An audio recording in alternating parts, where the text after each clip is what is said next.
Hi, this is Lindsay, the LED lady. We're here at Light Fair International, and I'm here with Matt Salih with Terralux. Thank you, Matt, for talking with me. Thanks for having us. So Matt, tell me more about what's happening here at Terralux. I know there's been a lot of improvements and product development, so I'd like to hear more.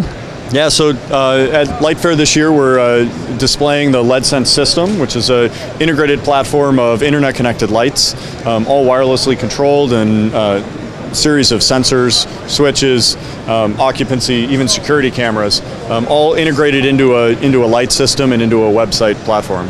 And so with this platform, with regards to being able to see things online, being able to manage them at the fingertip of a smartphone or an iPad, is that what we're talking? That's exactly right. That's exactly right. These are cloud-connected lights, and they're communicate their information back to a website for building owners and building information systems to react to and adjust those systems based on what's happening under the lights. You can think of it as the Nest of the commercial building. The Nest of the commercial building.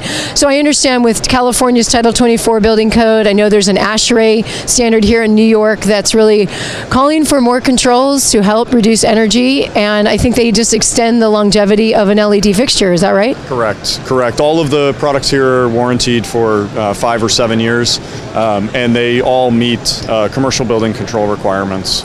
Wonderful. So I've got this sconce, imagine that's on, and now I want to go and take a look on the user interface. So show me a little bit more about that. Yeah, let's take a look. So on the website, what you can see is that we've been monitoring this since we installed it, which was yesterday.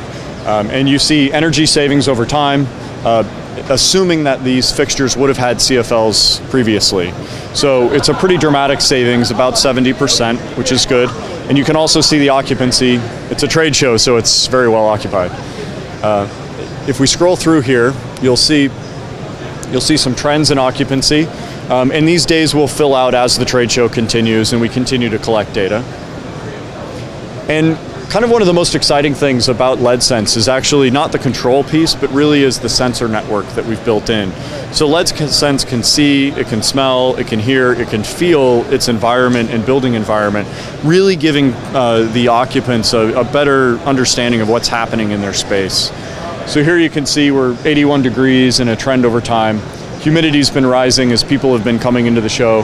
Carbon dioxide levels went way up as soon as the show opened and people came in. And ambient light's been relatively steady since it's a trade show. Another one of the big concerns in the building space today is volatile organic compounds, or VOCs. This is really anything that you can smell, a plastic, a new car smell. These can be damaging in very high amounts, and the EPA has set recommended limits for VOCs. And so what we're doing here is showing the VOC amounts at the booth hour by hour. And what's most interesting is you see the big spike here at the beginning of the show. This is actually when all the forklifts were driving by this aisle and kind of polluting the air, and you can see the impact of that. And if you've got people smoking, if you've got fumes coming from outside in the streets into an office space, it's really important that the people in there that are working so hard are breathing good quality air. Right, exactly. And we're developing systems now that allow these sensors that are built into the lights to talk directly to the HVAC system. One of the other things that building owners have told us is that they're very concerned about the safety and security of their spaces. So we've integrated in security cameras using typical security monitoring techniques, but these are actually cameras that are built directly into the lights. So for a building that doesn't want to have cameras obviously placed, retailers, banks, healthcare facilities, schools all have real concerns with knowing who's in their spaces and when.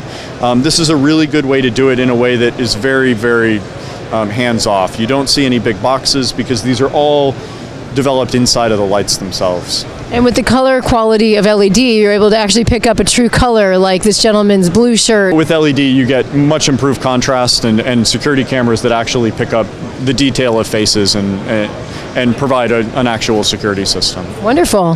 So I know you have an iPad system that you wanted to show me as well. So one of the things that we're also showing is you mentioned building codes earlier, and one of the building codes that currently exists is demand response.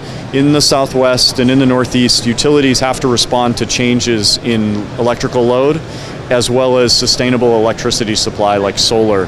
The contrast there is that they're diametrically opposed. So when people come home and turn on their air conditioners, that's the same time the sun is setting. And that's creating a very difficult challenge for the utilities. And so what they're doing is they're doing a demand response system, which means that gives them the power to turn down the lights very slightly in their territory and prevent a brownout situation. Wonderful. So we've got a demo of that here. Okay. So what you can see is that the lights are full on now, all that we have at the booth, and this allows the building to configure how much the amount drops by, as well as send an alert when the utility has changed the lights, so that the building owner gets an email that says, hey, we took your lights down, it's just going to be a few minutes and then we'll bring them back up. So I can simulate that because obviously we're not connected to the utility at a trade show, and you can see the lights just dim down by 50%. The beauty of that is that unlike an HVAC system, you don't have to run the lights brighter when you turn them back on. Whereas if you turn off the air conditioner for a while, you have to catch up to make the building more comfortable. But the lights, you don't need to make them brighter. They're either on or they're off or dimmed. Or dimmed. And we can dim up to 50% in a common area before people really notice that something's different. The human eye can react to 20% and see a difference, but then you can go a little bit more before they actually feel like it's really dark. So we give the building the opportunity to change exactly what that amount is, so that you can really optimize it for the space. So I'll end the simulation, we'll turn it back on, and you'll see the lights pop back on. Wonderful. And now you've got light, and you've just communicated with the utility and assisted them in the overload or the underload of the grid, which is really important. Exactly. And we're seeing a lot of interest from utility clients in commercial building spaces in the demand response system. What is one of the cutting edge aspects or the value that Terralux provides to the customers that you do work with? I would say it's really just a retrofit focus. We enable all of these products to be installed very quickly, very easily, and without needing to rewire or repanel your entire building. We really come at it as, you need to improve your existing space, not tear down and rebuild. We really look at the efficiency in putting controls and sensor networks in without a lot of interruption of the day-to-day of the building. Yeah, not having to change out very expensive can lights or entire fixtures. I do understand you are also creating fixtures. You sell modules to companies that create fixtures. So your hands are in a number of places because Terralux, from what I get, is really committed to the quality behind what's going on inside that driver or the light. Yeah, exactly. Our founder, over 10 years ago, put a microprocessor inside of a light. And that genius on his behalf is really what has powered all of this that you see here, is because now we can push that microprocessor that much farther. We can add in things like environmental sensors, controls, occupancy. So it really gives us the ability to expand the network of lights. Thank you, Matt, so much for your time and explaining to me all that Terralux brings with its LEDSense, its products, and its drive and commitment to quality. Absolutely. Thanks for stopping by. All right. Have a great LFI. Thanks, you too. This is Lindsay, the LED lady. We're here at LFI with Terralux's bright new future into a whole new world of Internet of Things.